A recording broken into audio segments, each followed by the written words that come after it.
తిరుమలలో ఏళ్ల తరబడి పేరుకుపోయిన లెగసీ చెత్తని పూర్తి స్థాయిలో తొలగించి ఆధునిక వ్యర్థాల నిర్వహణ వ్యవస్థను ఏర్పాటు చేసేందుకు చర్యలు వేగవంతమయ్యాయి. స్వచ్ఛంద కార్పొరేషన్ చైర్మన్ పట్టాభి చెత్త ప్రాసెసింగ్ ప్రాంతాన్ని పరిశీలించారు.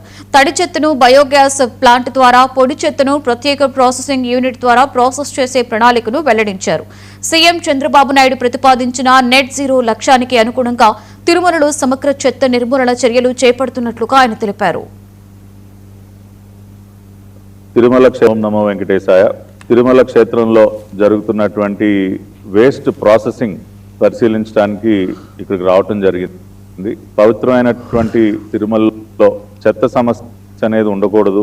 గతంలో ఇక్కడ ఏర్పడినటువంటి డంప్ యార్డ్ అంతా కూడా ఒక పక్కన క్లియర్ చేస్తూ బయోమైనింగ్ ద్వారా ఇప్పటికే మరి దాదాపు 2 లక్షల టన్నుల చెత్తని ఇక్కడ బయోమైనింగ్ ద్వారా క్లియర్ చేయటం జరిగింది.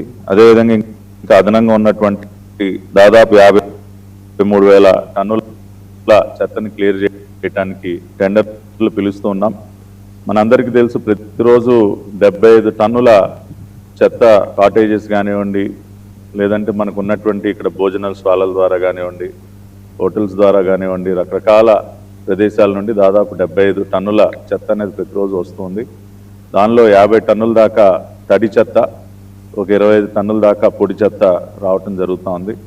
మరి దాదాపు 50 టన్నుల వచ్చేటటువంటి తడి చెత్తని ప్రాసెస్ చేయడానికి ఒక సిబిజీ ప్లాంట్ని, కంప్రెస్డ్ బయోగ్యాస్ ప్లాంట్ని ఇండియన్ ఆయిల్ కార్పొరేషన్ వారి సహకారంతో మరి ఇక్కడ ఏర్పాటు చేయడం జరుగుతూ ఉంది. దాదాపుగా పనులన్నీ కూడా పూర్తయ్యాయి.